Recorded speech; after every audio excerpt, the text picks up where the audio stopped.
প্রচারের মাঝে এক অদ্ভুত মুহূর্ত। একদিকে জয় বাংলা, অন্যদিকে জয় শ্রীরাম স্লোগান। তবুও উত্তেজনা নয়, বরং সৌজন্যের নজির করলেন রুদ্রনীল ঘোষ।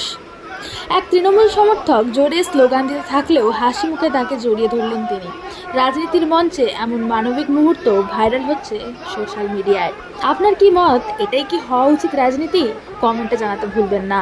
আর এরকমই আরও আপডেট পেতে আমাদের চ্যানেলটি সাবস্ক্রাইব করে আমাদের সঙ্গে থাকুন। ধন্যবাদ।